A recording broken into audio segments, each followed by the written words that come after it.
Thank you for, again, to Vincent and Isabel for inviting me to present my work. I'm very, very honored to be sharing this session with Torsten, with Vincent, whom I quote incessantly in my paper. So I'm very, very honored. So what I'm going to present today is a paper I'm actually working on. And yeah, it's interesting because I've changed arguments, I've changed frameworks, and now yeah. So it's interesting to present it here.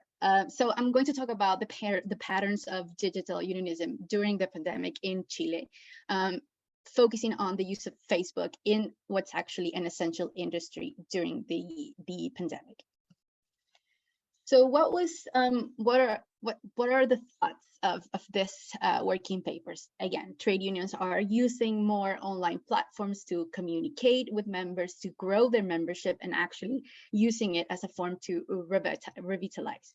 So why did I decide to focus on the pandemic, or this timeline of the pandemic? Because actually I was thinking, well, the new pandemic brings the use of social media further into the forefront of industrial relations. So I thought it's going to be interesting to see if what were the patterns emerging, if anything, during the pandemic as a consequence of this or not. So the paper actually examines the online content provided by 4 Chilean trade unions at the firm level during the COVID pandemic using Facebook. So I decided to use Facebook as opposed to Twitter because of the prevalence of Facebook in Chilean unions instead of Twitter, actually. So that was the decision. So my research questions for this were, so what are the different uses given to social media platforms by these trade unions in the essential industries during the COVID pandemic? What was the type of content that was provided by these trade unions through social media in this pandemic context? And I was also reaching to see, could I understand or could I see any determinants of this online behavior during the COVID pandemic? And again, we need to think about how these unions are, they changed the way that they were communicating because of the pandemic. These are Latin American unions that are very used to the face-to-face interactions. I remember when I was conducting my fieldwork for my PhD, that my supervisor was telling me, like, maybe you should conduct interviews with trade unionists using Skype at that time. And I was telling him, like, that's impossible for me in this context, because in Chile we're not used to that. Well, in Latin America we're not used to Skype or digital forms of communication, or in that sense we're more like face-to-face interactions, and that's where we bring the lively of the interaction. So and in that sense, that's why I wanted to see. So that's why it's I think a very exploratory research. What was the framework that I'm using? The notion of digital unionism and how trade unions actually use social media and other internet technologies to communicate with members and advance that power at the bargaining table. Of course, I'm using everyone's framework. And what was interesting to see is, like, okay, these uses can be actually dependent upon contextual variables, as Miguel's research, which is communication culture of the trade union, the organizational identity of the unions, and the democratic processes within the union are also dependent on that. And of course, one of my favorite frameworks is the trade union identity. So that notion that if the trade union has a market-oriented identity, is gonna post or is gonna engage in some forms of communication or some forms of messages, as opposed if they are class-oriented trade unions or socially oriented trade unions. This actually helped a lot with my preliminary conclusions. So I usually take a bit of time contextualizing the research, because Chile is kind of far away, so not a lot of people understand or know what's going on here. So again, the pandemic hit every country in the world, of course. But like I was mentioning before, Latin American unions were actually forced out of their comfort zone from those face-to-face interactions to actually come up with new ways of working, continue to work with their members. And we actually had the longest and the strictest lockdowns in the world. Actually, we just, Chile, which last month, we removed the mask mandates. We were like one of the biggest countries having that mask mandate all over the, like, oh, we couldn't not wear masks. So we had the strictest lockdowns. We couldn't go anywhere. We couldn't move out of our house for like 6 months. Very strict. So I thought that's why it was interesting to see how trade unions circle around this mandates and how they continue to do their work.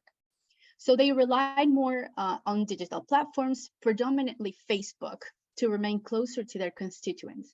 When I was doing my PhD before the pandemic, I remember asking them, do you use Facebook? Do you use WhatsApp? Do you use any kind of forms to interact with your members? And they were very dismissive of social platforms. So they were very dismissive of Facebook.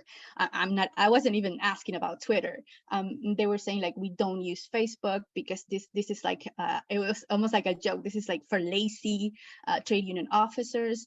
We're every day at the workplace. We're in presence. So it was almost like, no, we're never going to use Facebook. That's like for lazy trade union officers. So it was very interesting to go back and to see what they were actually doing. So, well, in Chile, exactly why I decided to use Facebook is because like almost half of the interactions came from that social media. In using this social media, trade unions almost like diffuse that content of their communications beyond members, hence embedding themselves in the global network society. What was the methodology that I used? I used food manufacturing as an essential industry. This is a sector that I know a lot. Before I was an academic, I was actually a practitioner. I worked in many HR departments, especially in the food manufacturing in Chile. So this is a very close to me industry.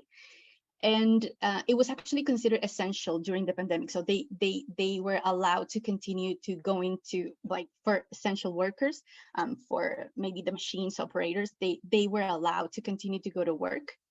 But not, of course, if you had any administrative roles, you have to be home.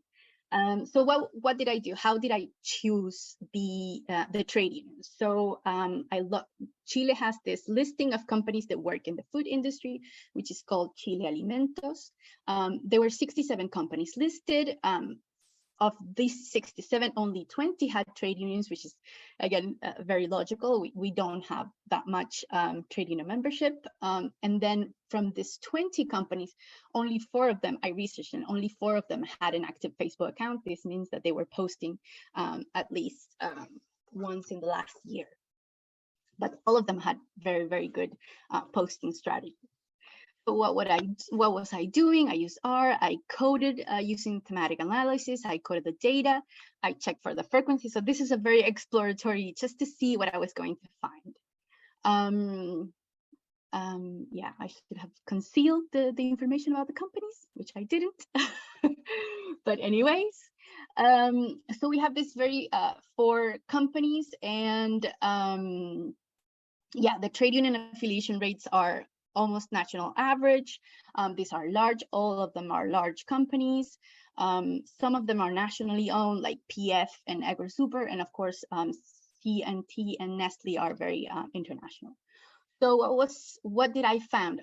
Again, their Facebook accounts were very, I mean, I could say on average, they had a decent amount of following. They were posting regularly, and they had a lot of engagement in their pages, which is very surprising to me. I used to code the data. I used Carneiro and Costa's framework of union issues, labor issues, and then broader issues.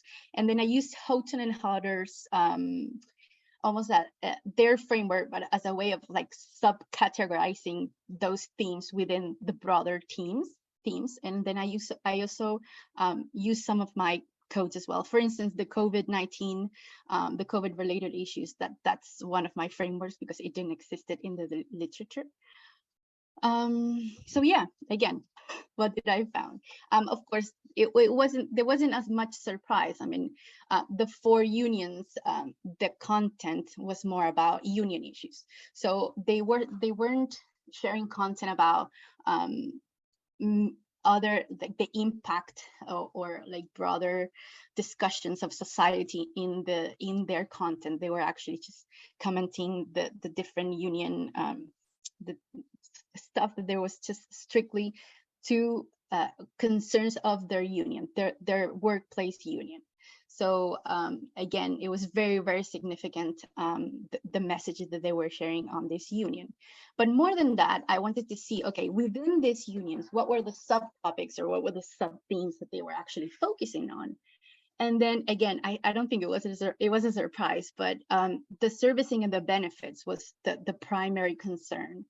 Just continue to post about their services and how the members could still use the services and the benefits during the pandemic. And again, it was just an outlet for communication and for information sharing during the pandemic. So the second theme, again, was just the COVID related issues. So we had a very interesting, not interesting, but a very good campaign for the vaccines, the jabs, as you would say in the UK. And they were just sharing information about who were the groups that they were receiving the jabs, who were the, so that campaign was also interesting. They share that sort of information, but it wasn't as salient as it was with the servicing and the benefits. And then again, just another topic that they shared somewhat, or they focused somewhat, was how was the impact of COVID on the wages and if they were engaged in some labor disputes. We actually had a very interesting law which forbidden the labor disputes during the pandemic. So they couldn't engage in labor disputes during the pandemic or even engaging in collective bargaining. So if they had to collective bargain during the pandemic, that was forbidden. They couldn't do it. So they had to remain with the collective contract that they have until that law was lifted. So yeah, I think that was very interesting. And the other analysis that I wanted to share, that I wanted to make, was to see, okay, so which of these unions topics were the first or the second topics being engaged, just to see if there were any differences between the unions. So the 4 unions, again, the first shared topic was around servicing and benefits. But it was interesting that the second shared topic, so you could see maybe Nestle, they had more about COVID and all that information, but then you also have this more, I don't want to say progressive unions, but I think that they are, where they were actually talking about, let's just continue our discussion on the labor disputes that we're engaging with the employer, how this COVID is affecting our wages. So they had more advanced topics shared online. And then again, of course, AgroSuper with more workplace information of how COVID was affecting, not COVID, but more workplace information related, almost like actually AgroSuper, not even on the 3rd place, they were talking about COVID, which is very interesting. And then PF was, I don't think it was even a 4th or a 5th. It was almost like COVID didn't exist. I think that PF was very interesting as well. They even had a channel for their own trade union channel, which wasn't doing much, essentially. So okay, so what were my preliminary results, or what are my arguments, or what I'm discussing now? Okay, so in terms of the engagement, the 4 unions with their Facebook accounts had a very high number of followers, which was very interesting because before the pandemic, they were like I said, dismissive of Facebook, but now they were really high in number of followers compared to their membership. So I think that they were actually using social media. The users were actually engaging with social media during the pandemic. There was a prevalence of their own content posted on the accounts. So it wasn't like they were sharing something like news from the media or something like that, or reposting that. No, they were creating their own content. And like I said, PF had their own news channel with like a designated person talking about the communications, but the communications weren't about COVID. They were about other types of topics. And like I said, these accounts had a very high level of engagement. All of the contents that were posted were liked and were actually commented. So in terms of the topics that were posted, again, it was evident that there was a prevalence of certain themes. So union issues, that was like the majority of the online content that was gathered. Again, within that topic, servicing and benefits was half of the content posted, and COVID-19 was actually the second most shared topic. So what's the analysis? What I'm finding out? It's okay. There's a centrality again of the service provision, which is it's actually the identity of the trade unions. So despite this global pandemic, despite this chaos being around in the world, they still engage with this logic of service provision. There was a pervasiveness of this topic. And they actually needed a way to uninterruptedly communicate their services. I think that at some point they were kind of desperate on how they were continuing to do their role, and they found that through Facebook, it was a way of doing it. I never know where to put my contributions. So again, my research contributes to the literature on new technologies by providing this empirical evidence. And then again, I'm saying, well, posting about servicing is actually something that was appreciated and it was rewarded by the union's engagement, because those were the comments that received the most likes, and the comments when they were saying, just remember that you have this pharmacy benefit, remember that you have this electricity benefit. So posting about that was actually rewarded by the engagement. There is this continuity of the union service identity despite the pandemic. And the pandemic kind of reinforced a more information-oriented driven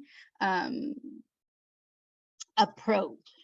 However, I think, and I'm inspired by Vincent's work here in a recent, I think it was like the special issue for the new technologies, where he actually encourages us to say, okay, let's just move beyond this techno-deterministic approach of saying this is actually a good trade union because a good strategy because it's very innovative, or a bad strategy because it's only about information sharing. And actually, I'm also saying, well, actually, we do need to appreciate how these unions were actually, they were trying to engage, and they actually experimented with different forms of communications that before the pandemic they weren't doing, and they weren't even discussing about it. So again, I'm very happy that the conference, or this session is called actually experimenting with digitalization, because this is actually what unions were doing here, experimenting with that new forms. We're just Chilean trade unions. This is something that's really interesting. We need to focus, or we need to get, I don't know if this is in English, if this is informal, but I think we need to cut some slack for these trade unions, because they're just now experiencing a growth in membership since the military dictatorship 50 years ago. We used to have, after the military dictatorship, we had, I don't know, like 12% membership affiliation, and now we're going to the 20% affiliation rate. So having them actually flirt with this type of technologies to perform their roles, I actually say, well, this should already be an accomplishment in itself. So yes, that's my presentation. Thank you very much.